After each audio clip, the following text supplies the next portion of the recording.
ప్రభునందు ప్రియులారా, ఈరోజు మన ధ్యాన అంశము భయపడవద్దు.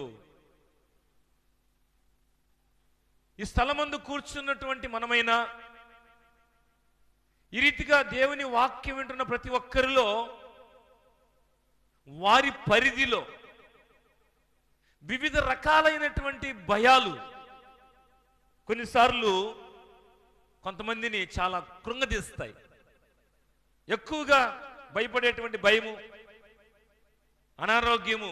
ఇది తొందరగా బాగు కావాలి, బాగు కాకపోతే ఆరోగ్యం కావాలి, త్వరగా బాగు కాకపోతే ఒక భయం. కొంతమందికి ఏదన్నా ఎక్కడైనా అప్పు తీసుకున్నటువంటి అప్పు వడ్డీ పెరిగిపోతున్నప్పుడు కొంతమందికి భయాలు. పెరిగిపోతుంది, ఎలా కట్టగలం మనం? ఆర్థికమైన విషయాలు. కొంతమంది కుటుంబంలో ఉన్నటువంటి పిల్లలు, వారు ఒక వయసుకు వచ్చినప్పుడు వారి వివాహాలు చేయాలి. తల్లిదండ్రులకు స్తోమత తక్కువైనప్పుడు, లేకపోతే ఆ సరైనటువంటి వివాహ సంబంధాలు సరిగా అనుకూలం కాకపోతే, అయ్యో మా పిల్లలకు వయసు పెరుగుతుంది, మాకు వయసు పెరుగుతుంది, మేము వృద్ధులం అవుతున్నాం, ఈ పిల్లలు మరి పెద్దలు అవుతున్నారు, వీళ్ళకి ఎలాగా వివాహం చేయాలి? ఒక్కొక్క వ్యక్తిని ఒక్కొక్క భయము వెంటాడుతూ ఉన్నప్పుడు చాలామంది నిస్సహాయకులుగా, ఇంకొంతమంది ఏమి చేయలేం కనుక ఇక బ్రతకడం ఎందుకనేటువంటి ఆలోచనలకు వెళ్ళేటువంటి పరిస్థితులు కూడా చాలా ఉంటూ ఉన్నాయి. ఈరోజు దేవుని వాక్యం ఏంటంటే, ప్రభునందులారా, భయపడవద్దు. గొర్రెల కాపరులకు దూత ప్రత్యక్షతలో మీరు భయపడవద్దు అని చెబుతున్న మాటను గమనించాము బైబిల్లో చదివిన దాన్ని బట్టి. రెండోది మనం గమనించాం, జకరియా యాజకుడు, ఆయన కూడా మరి దూత ప్రత్యక్షతలో భయపడ్డాడు. నువ్వు భయపడొద్దు అని చెబుతున్నటువంటి మాట గమనించాం. మరియు కూడా భయపడుతుంది, దూత ప్రత్యక్షతలో నీవు భయపడవద్దు అని చెబుతున్న మాట. ఈరోజు మనము ప్రభునందు పిల్లారా, వివిధ రకాలైనటువంటి భయాలు మానవుణ్ణి చాలా కృంగదీస్తూ ఉన్నాయి. కొంతమంది చావుకు సిద్ధపడుతున్నారు, అదే ఇక పరిష్కారం అని. బైబిల్ అలా చెప్పడం లేదు. నువ్వు భయపడవద్దు, భయపడవద్దు. అందుకని రెండు సందర్భాలు బైబిల్ గ్రంథంలో ఉన్నాయి. దేవుని చెప్పిన మాటను గౌరవించినప్పుడు ఆ భయం నుంచి, ఆ సమస్య నుంచి, ఆ ఇబ్బంది నుంచి మనం బయటకు రాగలం. అలాంటి సందర్భాలు రెండు చూసినట్లయితే, మొదటి సందర్భంగా మొదటి రాజుల గ్రంథము మొదటి గ్రంథము 17వ అధ్యాయము 13 నుండి 15 వరకు గల వాక్య భాగాన్ని మనం చదువుకొని కొద్ది నిమిషాలు ధ్యానం చేద్దాం. మొదటి రాజుల గ్రంథము 17వ అధ్యాయము 13 నుంచి 17 వరకు. అప్పుడు ఏలియా ఆమెతో ఇట్లా, నేను భయపడవద్దు, పోయి నీవు చెప్పినట్లు చేయుము. అయితే అందులో నాకొక చిన్న అప్పము మొదట చేసి నా యుద్ధకు తీసుకుని రమ్ము. తరువాత నీకును నీ బిడ్డకును అప్పములు చేసుకొనుము. భూమి మీద యెహోవా వర్షము కురిపించు వరకు ఆ తొట్టిలో ఉన్న పిండి తక్కువ కాదు, బుడ్డిలో నూనె అయిపోదని ఇశ్రాయేలు దేవుడైన యెహోవా సెలవిచ్చుచున్నాడు అనిను. అంతటా ఆమె వెళ్ళి ఏలియా చెప్పిన మాట చొప్పున చేయగా, అతడును ఆమెయు ఆమె ఇంటి వారును అనేక దినములు భోజనము చేయుచు వచ్చిరి. దేవుని నామానికి మహిమ కలుగును గాక. సందర్భం ఏంటంటే, ప్రభువునందు ప్రియులారా, ఏలియా అనేటువంటి ప్రవక్త, ఈ ప్రవక్త కాలములో యెహోవాకు ప్రత్యక్షమవుతూ, నీవు సారిపోతు అనేటువంటి ప్రాంతానికి వెళ్ళు, అక్కడ ఒక విధవరాలుంది, ఆమె ద్వారా నువ్వు పోషించబడతావు. ప్రభువునందు పిల్లారా, ఈ సందర్భాన్ని చూచినప్పుడు ఆ సమయంలో ఆ ప్రాంతమంతా ఎలా ఉందంటే కరువు కాలముగా ఉంది. వర్షము భూమిని తడపనప్పుడు, కరువుతో ఆ ప్రాంతమంతా ఉంటున్నప్పుడు ఏలియాతో ప్రభు సెలవిస్తున్నమాట, నీవు సారెపతుకు వెళ్ళు, అక్కడ ఒక విధవరాలు నిన్ను పోషించడం కోసం ఆమెను సిద్ధపరుస్తూ ఉన్నాను. ఈమెకున్న భయం ఏంటంటే, ఆమె దగ్గర ఉన్న కొంచెం నూనె, కొంచెం పిండి అది తినేసి, అలాగే ప్రభునందు పిల్లారా మనం పైన చూసినట్లయితే గమనిద్దాం, అందుకు అతను లేచి సారెపతుకు పోయి, సారెపతు పట్టణం పోయి గవిని ఎద్దుకు రాగా ఒక విధవరాలు అచ్చట కట్టెలు ఏరుకుండా చూచి ఆమెను పిలిచి, త్రాగుడుకై పాత్రలో కొంచెం నీళ్లు నాకు తీసుకురమ్మని వేడుకొనును. ఆమె నీళ్లు తేబోవచ్చునగా అతను ఆమెను మరలా పిలిచి, నాకు ఒక రొట్టె ముక్కను నీ చేతితో తీసుకున్నామని చెప్పాను. అందుకమే, నీ దేవుడైన యెహోవా జీవముతో తొట్టిలో పట్టెడు పిండియు బుడ్డిలో కొంచెం నూనె ఉన్నవే, అప్పం ఒకటి లేదు. మేము చావక ముందు నేను వాటిని పోయి వాటి నాకును నా బిడ్డకును సిద్ధము చేసుకున్నామని కొన్ని పుల్లలు ఏరుకుంటకి వచ్చిందని చెప్పాను. ప్రభునందు పిల్లారా, ఈ మాట గమనించినప్పుడు, అయ్యా మా దగ్గర కొంచెమే పిండి ఉంది, కొంచెమే నూనె ఉంది, ఇవి తిని మేము చనిపోవాలి, తర్వాత తినడానికి ఏమీ లేదు, ఆహారం లేదు, ఆహారం లేని కారణం చేత మేము చనిపోవాలి. కరువు కాలములో ఈమె ఒక సారెపతని ఊరిలో, ఈ సారెపత విధవరాలు ఒక నిర్ణయానికి వచ్చేసింది, కరువులో మేమున్నాము, ఈ కొంచెం ఉన్నటువంటి ఆహారము, ఈ పిండి నూనెతో మేము ఆహారం చేసుకుని ఇక చనిపోవాలి. ఈ వాక్యం వినే సమయానికి ప్రభునందు పిల్లారా, కొన్ని పర్యాయాలు వివిధ రకాలైనటువంటి కరువు ఒక వ్యక్తిని, సమస్య తీరని కారణం చేత ఆ వ్యక్తిని ఆలోచన ఎలా అంటే, ఇక మేము చావే మాకు పరిష్కారం. ఈమె కూడా మేము చావక ముందు వాటిని తిని తర్వాత ఇక లేదు కాబట్టి చనిపోవాలి. కరువు కాలములో ప్రభు కరుణిస్తూ ఉన్నాడు సారెపత్తు అనేటువంటి విధవరాలు కుటుంబాన్ని. ఒక ప్రవక్త వెళుతూ చెబుతున్న మాట ఏంటంటే, దేవుని మాటగా, నీవు భయపడవద్దు, నువ్వు భయపడవద్దు. దేవుని మాట వింటున్నటువంటి కుటుంబము, దేవుని మాట వింటున్నటువంటి జీవితాలు, దేవుని మాటకు లోబడుతున్న జీవితాలు, వారు కరువులో కూడా సమృద్ధితో వారు దీవించబడతారు. అట్టి కృపతో మనము దీవించబడదుముగాక. ఎలాంటి సమయంలో? కరువులో కూడా. చూడ్డానికి కొంచెము పిండే, కొంచెం నూనె, కానీ దేవుని పేరట వచ్చినటువంటి దైవజనుడు చెప్పిన మాటకు ఈ సారెపత్తు విధవరాలు లోబడుతూ ఉంది, విధేయత చూపుతూ ఉంది. ఆమెలో ఉన్న భయాన్ని ఏలియా ప్రవక్త గుర్తిస్తున్నాడు. భయపడవద్దు, నీ భయం ఏంటో ఆ భయమును పారదోలు. ఎందుకంటే మేము తిని చనిపోవాలనే నిర్ణయానికి వచ్చేసావు. మీరు చనిపోరు. ఎందుకంటే ఈ కరువంతలో, ఈ కరువు కాలమంతట్లో పోషించేవాడు దేవుడు అన్నటువంటి విషయాన్ని స్పష్టంగా తెలియచేస్తున్నప్పుడు ఆ మాటకు ఆమె లోబడుతూ ఉంది. కాబట్టి ప్రభునందు పిల్లారా, ఈరోజు ఎలాంటి భయాలు కొంతమంది వ్యక్తులను ఎంతో కృంగిన స్థితిలోకి తీసుకుని వెళ్తాయి, కానీ దేవుని మాట ఆ కృంగిన స్థితిలో నుంచి పైకి మనల్ని లేవనెత్తేటువంటి మాట. దేవుని నామానికి మహిమ కలుగును గాక. ఇక్కడ ఉన్న సందర్భం ఏమిటంటే, ఈ ప్రాంతం అంతా కరువులో ఉంది. ఆ కరువులో, కష్టంలో ప్రభు మాట విన్నటువంటి ఆ సారెపత్తు విధవరాలు సమృద్ధితో, ఆమె ఆ కరువు అంతట్లో కూడా సమృద్ధితో ఆహారం తింటూ ఉంది. ఆమెకున్నటువంటి పరిస్థితి, ఈ ఆహారం కొంచెం మంది తినాలి, నూనె కొంచెం మంది చేసుకోవాలి, చనిపోవాలి. ఈ వాక్యం వినే సమయానికి మన జీవితాల్లో కూడా సమస్య ఏదైనా కావచ్చు, దానికి పరిష్కారము దేవుడు తప్పక చూపిస్తాడు. ఎప్పుడంటే దైవ సేవకుని మాట, దేవుని మాటగా, పరిశుద్ధ లేఖనం నుంచి తెలియచేస్తున్న మాట దైవ సేవకుని మాటగా మనకు ప్రకటించబడుతుంది. దేవుని మాటే దైవ సేవకుని ద్వారా తెలియచేయబడుతుంది. దేవుని మాటను గౌరవించిన జీవితాల్లో ఎంత మాత్రం వారు అవమానము పొందరు. ప్రభునంతులారా, ఏమాత్రం వారి జీవితాలు దిగజారిపోవు, అవమానానికి ఏమాత్రం గురి కావు. కాబట్టి ఈమె, అయ్యా నువ్వేంటి అలా చెబుతున్నావు, మాకున్నది కొంచెమే, మాకే సరిపోదు, మేము తినాలి, చనిపోవాలి, భయపడవద్దు. ఆ ప్రవక్త చెప్పిన మాట విన్నటువంటి సారెపతి విధవరాలు ఆ కరువు కాలం అంతట్లో కూడా ఎలాంటి ఇంకా ఆలోచన ఆమెకు లేదు. ఇక మేము చనిపోతామనే ఆలోచన లేదు. నూనె అయిపోలేదు, పిండి కూడా తక్కువ కాలేదు. ఉన్న దానిలోనే, అందులో నుంచి దేవుడు మనల్ని దీవించే దేవుడు.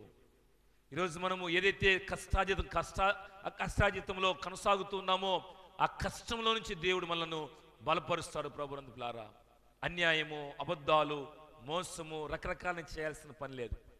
ఈరోజు బ్రతకడం కోసం కొంతమంది అన్యాయముగా ఎదుటి వారిని మోసం చేసేటువంటి వారు, ఎలాగైనా కొద్ది గొప్ప వారి దగ్గర ఉందంటే దాన్ని ఎలాగైనా పొందుకోవడం కోసం, లేదు వారు ఎలాగైనా తీసుకొస్తారనే ఉద్దేశంతో వారిని భయపెట్టి పొందుకోవాలనేటువంటి ప్రయత్నాలు చేసేటువంటి పరిస్థితుల్లో రోజుల్లో మనం జీవిస్తూ ఉన్నాం.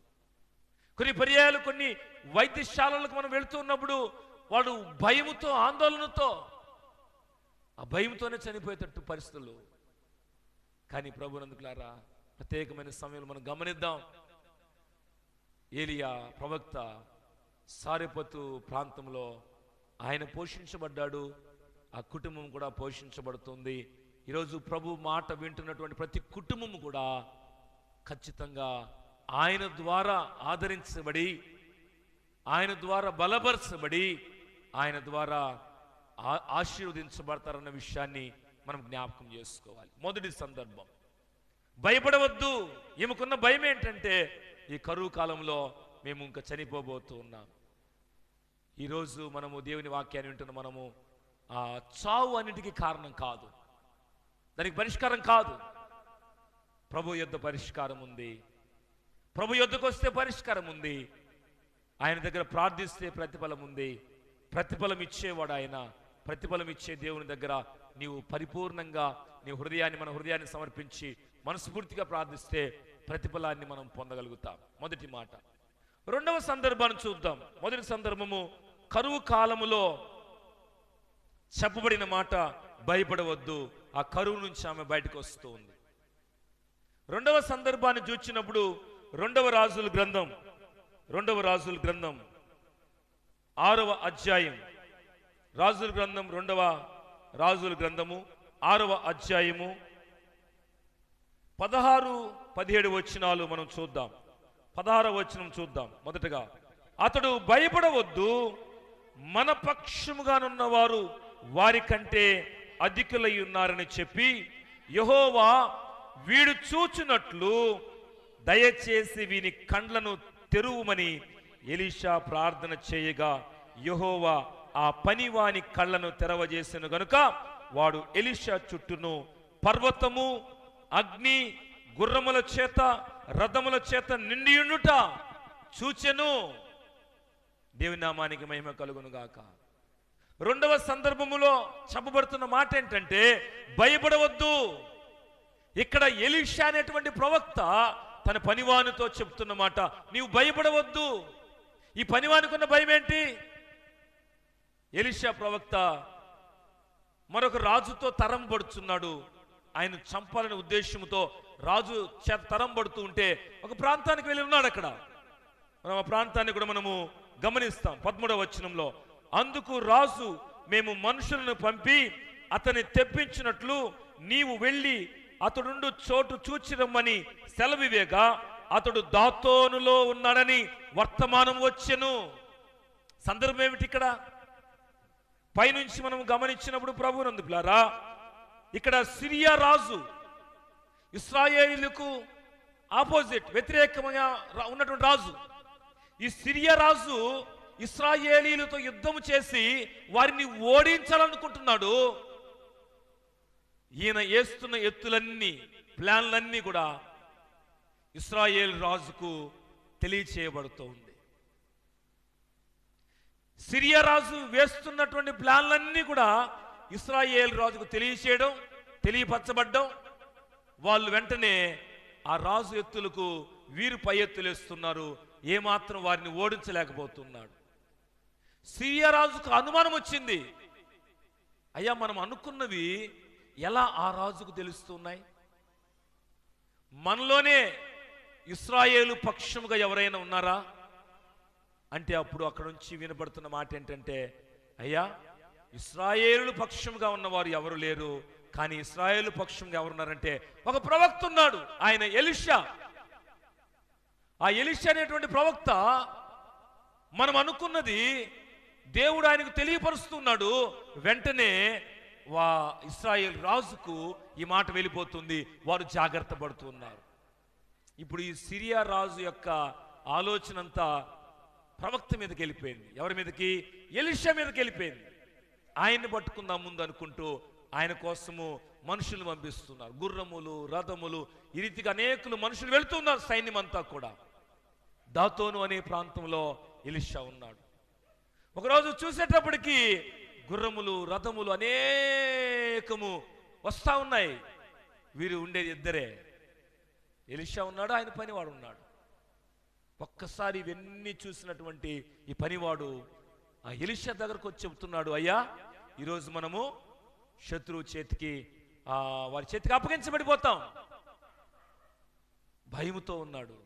అలాంటి సమయంలో ఎలీషా చెబుతున్న మాట ఏంటంటే, ఆయన దేవునికి ప్రార్థన చేస్తున్నాడు, అయ్యా వీడు చూచినట్లు వీడి కన్నులు తెరవము, భయపడవద్దు అని ముందు చెబుతూ ఆ పనివానితో వీడు చూచినట్లు వీడి కన్ను తెరవమని చెబుతున్నాడు.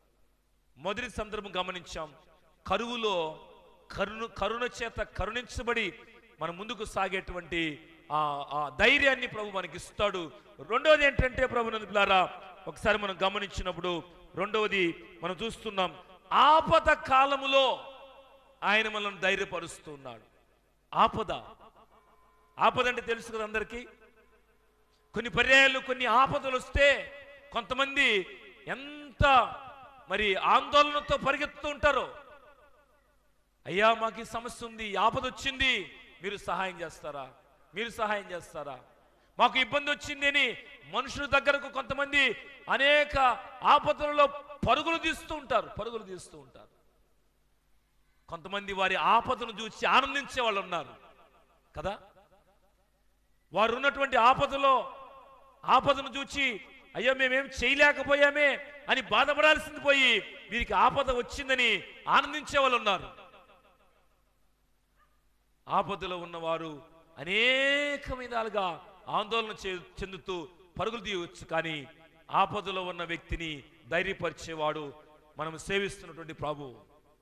కాబట్టి ఎలీషాకు ఒక నమ్మకం ఉంది, ఆయన ఏ దేవుని సేవిస్తున్నాడో ఆ దేవుని శక్తి సామర్థ్యాలు ఎలీషాకు బాగా తెలుసు కనుక ఎలీషా ఆ వ్యక్తితో అంటున్న మాట, నువ్వు భయపడవద్దు, నువ్వు శత్రు సైన్యానికి సంబంధించినటువంటి గుర్రములను లేకపోతే రథములను చూస్తూ ఉన్నావు, ఒక్కసారి వీడి కళ్ళు తెరవమని ప్రార్థన చేసినప్పుడు ఇప్పుడు వీడు కళ్ళు తెరవబడిన తర్వాత, ఈ పనివాడు కళ్ళు తెరవబడిన తర్వాత చూచినప్పుడు ఏమున్నాయి? ఒకసారి ఆ మాట మనం చదువుదాం. అతడు భయపడవద్దు, మన పక్షంగా ఉన్నవారు వారికంటే అధికులను చెప్పి వీడు చూచినట్లుగా దయచేసి వీడి కళ్ళను తెరవమని ఎలీషా ప్రార్థన చేయగా యెహోవా ప్రార్థన విని కళ్ళను తెరవజేసిన కనుక వాడు ఎలీషా చుట్టూను పర్వతము, అగ్ని, గుర్రముల చేత, రథముల చేత నిలిచియునుట చూచెను. దేవుని నామానికి మహిమ కలుగును గాక. ఆపదలో మనము ఆందోళనతో ఎక్కడికెక్కడికో పరుగులు తీయడం కాదు, కానీ ఆపదలో దేవునికి మనం మనవి చేసినప్పుడు మన చుట్టూరు కూడా ఆయన భద్రతనిచ్చేవాడు, ఆ ఆపద నుంచి విడుదలను అనుగ్రహించేవాడని గమనించాలి ప్రభునందు ప్రియ సహోదరి సహోదరులారా. కొన్ని పర్యాయాలు మన బంధువులే, రక్తము పంచుకున్నటువంటి ఆ సంబంధమే ఉంటది, ఆపదలో మనకి సహాయం చేసేవారు అనిపిస్తుంది, కానీ సహాయం చేయకపోవచ్చు. మనుషులకు అనిపిస్తుంది వాళ్ళు ఒక రక్త సంబంధికులు, ఆపదలో వారిని వారు సహకారులుగా ఉంటారు అనిపిస్తుంది. కానీ ప్రభునందులారా, ఆపదలో మనకు సహాయకుడు, నమ్ముకొనదగిన సహాయకుడు, నీవు సేవిస్తున్న దేవుడు, నీ జీవితంలో ఆదరించగలిగినటువంటి పరిపూర్ణమైన ప్రభు, ప్రాణమిచ్చినటువంటి ప్రభు, ఈరోజు వరకు మనల్ని ప్రేమిస్తున్న దైవం. కాబట్టి కరువులో కరుణించబడ్డారు ఆ సారెపతు కుటుంబము. ఇక్కడ కూడా ఆపదలో ఉన్న వ్యక్తి ధైర్యపరచబడుతున్నాడు. అయ్యో వాళ్ళు రథాలు, వాళ్ళ గుర్రాలు కాదు, మా చుట్టూరు ఇక్కడ భద్రత ఉంది.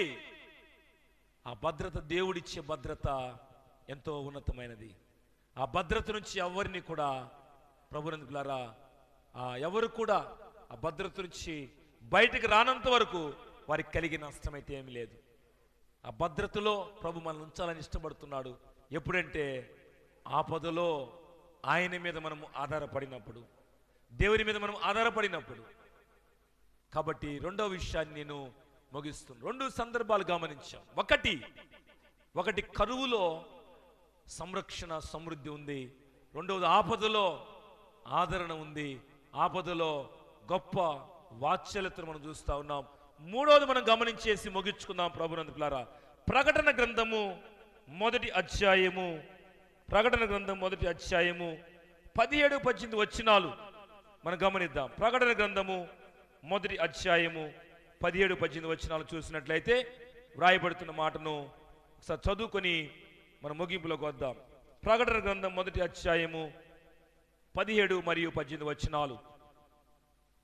నేను ఆయనను చూడగానే చచ్చిన వాని వలె ఆయన పాదముల యొద్ద పడి తిని, ఆయన తన కుడి చేతిని నా మీద ఉంచి నాతో ఇట్లా, నేను భయపడకుము, నేను మొదటి వాడను, కడపటి వాడను, జీవించు వాడను, మృతుడనైతిని గాని ఇదిగో యుగ యుగములు సజీవుడనై ఉన్నాను, మరియు మరణం యొక్కయు పాతాళ లోకము యొక్కయు తాళపు చెవులు నా స్వాధీనములో ఉన్నవి. దేవుని నామానికి మహిమ కలుగును గాక. మూడవది ఏంటంటే ప్రభునందులారా, మరణ కాలములో, ఒకవేళ మరణం అంటే అందరికీ భయమే కదా, అందరికీ భయమే. వాక్యం చెబుతున్న వాళ్ళకైనా వాక్యం వింటున్న వాళ్ళకైనా భయమేనా? కొన్నిసార్లు ఏదైనా కార్యక్రమాలు చేసేటప్పుడు ఏం చేస్తారు, కొంతమంది కీడు చూస్తారు, ఆ కాలాలు చూస్తారు. ఎందుకు? అలా నియమము క్రమం ప్రకారం చేయకపోతే ఏమొస్తుంది, వాళ్ళకి కీడు వస్తుందని. జాగ్రత్తగా ప్రభునందులారా, మరణం అంటే అందరికీ కూడా భయమే, అందరికీ భయమే. కానీ ప్రభునందులారా, భక్తుడైన యోహాను దేవుని దర్శనాన్ని పొందుకున్న తర్వాత, ప్రభు దర్శనాన్ని పొందుకున్న తర్వాత, చచ్చిన వాని వల్ల నేను ఆయన వద్ద పడి తిని, ఆయన చెప్తున్న మాట, నీవు భయపడవద్దు. ఈరోజు మరణం అంటే భయపడాల్సిన పని లేదు. ఎందుకంటే ప్రభువులో ఉన్న వ్యక్తి భయపడడు. మరణం తర్వాత ఏముంది? మహిముంది. మరణం తర్వాత ఏముంది? మహిముంది. మరణం తర్వాత మహిమలోనికి ప్రవేశిస్తాం మనం. మహిమలోనికి ప్రవేశించిన వ్యక్తి, మహిమ కలిగిన రాజ్యము, ప్రభు ఉండేటువంటి స్థలము, ప్రభుత్వం కూడా ఉండేటువంటి భాగ్యము మనకు అనుగ్రహించబడుతుంది. చాలామంది మరణం అంటే చాలా భయం. కొన్నిసార్లు చూస్తూ ఉంటాం, మరణించిన వారిని మోసుకుని వెళ్తూ ఉంటే కొంతమంది ఆ స్థలంలో ఆ దగ్గర ఉండడానికి కూడా అసలు ఇష్టపడరు, పరుగులు తీస్తారు. ఇంకొంతమంది మరణానికి వెళ్ళి పూడ్చి వచ్చేటువంటి వారికి కూడా ఎదురు రావడానికి భయపడతారు. చూడండి, దేనికి? వాళ్ళకి ఎదురుపోతే మనకేమొస్తుంది? కీడు వస్తుందని. జాగ్రత్త ప్రభుత్వం ద్వారా మరణము తరువాత మహిమ ఉందని వ్యక్తి ఏ విధంగా కూడా భయపడరు. యోహాను ఆయన పాదముల యొద్ద ఆయన దర్శనాన్ని పొందుకున్నప్పుడు చచ్చిన వాని వల్ల ఆయన పాదం యొద్ద పడితే, యోహాను నువ్వు భయపడవద్దు ధైర్యపరుస్తూ ఉన్నాడు. ఎందుకంటే మరణం తర్వాత మహిమ ఉంది. అప్పటికి యోహాను చనిపోలేదు. కానీ అక్కడ రాయబడుతున్న మాట ఏంటంటే, నా స్థితి ఏమైందని దేవుని చూడగానే చచ్చిన స్థితి వెళ్ళిపోయాను, కానీ నన్ను ధైర్యపరుస్తూ ఉన్నాడు. ఈరోజు మనం కూడా కొన్నిసార్లు మరణం తర్వాత ఏముందని గ్రహించిన వాళ్ళు ఈ లోకంలో దేవుని భయం కలిగి జీవిస్తారు. దేవుని భయముతో వారు ఏం చేస్తారంటే, ఈ లోకంలో మరణం ఎప్పుడు వస్తుందో మనకు తెలియదు కనుక 100 సంవత్సరాలు బ్రతికినా, 80 సంవత్సరాలు బ్రతికినా, 70 సంవత్సరాలు బ్రతికినా, ఇంకా ఎక్కువ సంవత్సరాలు బ్రతికినా, ఒకరోజు మరణం ఉంది కాబట్టి ఆ మరణాన్ని ఎదుర్కోవాలి, కాబట్టి మరణం మనకు ఎదురవుతుంది, కాబట్టి ఆ మరణము లోపల మరణమును జయించి మనకు పరలోక రాజ్యం సిద్ధపరిచిన, పరలోకములో గొప్ప భాగ్యాన్ని మన కోసం సిద్ధపరిచిన ప్రభును తెలుసుకున్న ప్రతి వ్యక్తి కూడా భౌతిక సంబంధమైన మరణమును ఏ ఒక్కరూ కూడా దానికి భయపడక, ప్రతి ఒక్కరికి మరణం వచ్చేదే. కానీ ప్రభువులో ఉండేటువంటి వ్యక్తిగా నేను ప్రభుతో కూడా ఉంటాను కనుక, పరలోకములో ఉంటాను కనుక, ఈ లోకంలో ఆ ఉన్న కొద్ది జీవితంలో, ఎంత జీవితం మనకు తెలియదు, ఆ స్వల్ప జీవితంలో మన జీవితాన్ని ప్రభుకి ఇష్టకరంగా ఉంచుకోవాలని ఆ భయభక్తులతో జీవిస్తారు ప్రభువునందు ప్రతి వ్యక్తి కూడా. కాబట్టి మరణము తర్వాత మహిమ ఉంది ప్రభువునందు భయపడవద్దు. మాకేం భయం లేదయ్యా, జీవించినంత కాలం ఇష్టానుసారంగా జీవిస్తాం, చనిపోయిన తర్వాత మా బంధువులు ఉన్నారు, ఎవరు ఇంట్లో ఉంచుకోరు, ఎవరో ఒకరు తీసుకువెళ్ళి పాతి పెడతారు, బూడ్చి పెడతారు. కానీ ప్రభువునందు ప్రభు వచ్చిందుకంటే మానవాళికి తన ప్రణాళికను తెలియపరిచి, మానవాళి అందరూ కూడా పాపము నుంచి రక్షణలోకి వచ్చి ప్రభు రాజ్యానికి వారసులుగా ఉండడం కోసము ప్రభు ఉన్నతమైన స్థలాన్ని విడిచి ఈ లోకానికి వచ్చాడు. దాన్ని మనము క్రిస్మస్గా జ్ఞాపకం చేసుకుంటూ ఉన్నాం, క్రిస్మస్ పండుగగా గమనిస్తూ ఉన్నాం, జ్ఞాపకం చేసుకుంటూ ఉన్నాం. ఒకవేళ ఈ వాక్యం వినే సమయానికి ఏ భయం ఉందో, మరికొంతమందికి పండగ క్రైస్తువులకు ఏ భయం ఉంటుంది, ఈ పండగ ఎలా చేయాలి, అయ్యో ఇన్ని బట్టలు, ఇంత ఖర్చు, ఈ ఆహారము, ఈ పిండి వంటలు, ఈ అలంకరణ, దీనికోసం ఎంత ఖర్చు ఉంది, ఎవరి దగ్గర ఏ అబద్ధం ఆడాలి, ఎవరిని ఎలాగా మోసం చేయాలి. లేరా కొంతమంది, అయ్యా మా పండుగని రకరకాలుగా మాటలు చెప్పి మోసం చేసేవాళ్ళు? అవసరం లేదు ప్రభువునందు. పండుగ పేరుతో మనము వివిధ రకాలైన భయాలు పెట్టుకొని ప్రభు రాజ్యానికి దూరమయ్యే పరిస్థితులు మనం ఎవరం కూడా ఆలోచన చేయవద్దు. ప్రభు ఎవరి జీవితంలో జన్మిస్తాడో వారు నిజమైనటువంటి ఆయనకు ఆరాధికులు, అదే నిజమైనటువంటి క్రిస్మస్. కాబట్టి ఈ మధ్యాహ్న వేళలో ఆ గొర్రెల కాపరులతో దూత ప్రకటిస్తున్న మాట ఏంటంటే, భయపడవద్దు, మిమ్మల్ని ధైర్యపరచడానికి వస్తున్నాను, ఒక మంచి సమాచారం అందించడానికి వచ్చాను, మీరు భయపడవద్దు. జకర్యాతో దూత చెబుతున్న మాట ఏంటంటే, జకర్యా నువ్వు భయపడవద్దు, ఇంతకాలం నీకు సంతానం లేదని దిగులుంది, నీవు ధైర్యంగా ఉండు, నీ ప్రార్థన వినబడింది, నీకు ప్రతిఫలం వస్తుంది. మరియా నువ్వు భయపడవద్దు, లోకములు ఏమనుకుంటారనో, పరిశుద్ధాత్మ వల్ల నువ్వు గర్భం ధరించావు, ఎవరేమనుకున్నా పర్వాలేదు, నేను నిన్ను దర్శించాను కాబట్టి పరిశుద్ధాత్మ వల్ల నువ్వు శక్తి పొందావు, భయపడవద్దు, తొందరపడవద్దు, ఇదిగో నిన్ను నేను సాధనముగా వాడుకోబోతున్నాను, నిన్ను అనేకులు ధన్యురాలుగా చూస్తారు, ఒక ధన్యకరమైన కన్యకగా నీకు ఆ అర్హత ఉంది, ఒక కన్యకగా ధన్యురాలు నువ్వు. ఆమెను ధైర్యపరిచిన దూత. ఈ మూడు సందర్భాలను మనం గమనించి మూడు సందర్భాలు చూసాం. ఏంటి? ఒకటి, కరువులో అధైర్యపడక ప్రభువు కరుణిస్తాడని ధైర్యంగా ఉండి, రెండవది ఆపదలో ఆయన ఆదరిస్తాడు, ఆదుకుంటాడని ధైర్యంగా ఉండి, మరణ సమయం ఎప్పుడో తెలియదు, ఆ మరణించే లోపల మరణానికి భయపడక, మరణం తర్వాత మహిమ ఉంది కాబట్టి ఆ మహిమలోకి నేను వెళ్ళాలి అంటే ఈరోజే ప్రభువును రక్షకుడుగా అంగీకరించాలి, ఈరోజే ప్రభువును నా హృదయంలోకి ఆహ్వానించుకోవాలి, ఈ రోజు నుంచి ప్రభువును నేను ఎక్కడ కూడా విడిచిపెట్టకూడదు. ఎందుకంటే ఆయన పునరుత్థానుడు. పాపము పాతి పెట్టబడి పరిశుద్ధత కలిగి జీవించే ప్రతి వ్యక్తి జీవితంలో పునరుద్ధానుడైనటువంటి ప్రభు యొక్క ఆ యొక్క జీవితం, ఆ మాదిరి ప్రభువులో ఉన్న ప్రతి వ్యక్తి ప్రభువుకు మహిమకరంగా జీవిస్తారు. కాబట్టి ప్రియమైన సహోదరి సహోదరులారా, ఈ ప్రత్యేకమైన సమయంలో దేవుని వాక్యం ముగిస్తూ మీ ముందు వచ్చిన మాట ఏంటంటే, భయపడవద్దు. ప్రభు ఇచ్చే అభయం, ఆయన ఆదరించేవాడు, ధైర్యపరిచేవాడు, పరలోక రాజ్యానికి వారసులుగా మనను నడిపించేవాడు. అటు పరలోక వాసులుగా వాక్యం విన్న ప్రతి వ్యక్తి ఉండునుగాక. ఆమేన్. తల్లు ఉంచుదాం, కళ్ళు ముద్దాం, ప్రార్థన చేసుకుందాం. దేవుడి విలువైన వాక్యమును మనందరికీ తెలియచేసిన విధానాన్ని బట్టి ప్రభువుని గణపరుద్దాం, స్తుతిద్దాం. చిన్న ప్రార్థన చేసుకుందాం. మహోన్నతమైన తండ్రి, మీకు స్తోత్రాలు. ప్రకటించిన మాటలు పరిశుద్ధ లేఖనం నుంచి నాయన మేము ప్రకటన చేసి ఉన్నాం. భయపడవద్దనేటువంటి మాటను, అవును తండ్రి, అనేకులకు చెప్పడం ఈజీనే, కానీ అది మా వరకు వస్తే ఎన్నో రకాలుగా ఆందోళన చెందే జీవితాలు ఉన్నాయి ప్రభువా.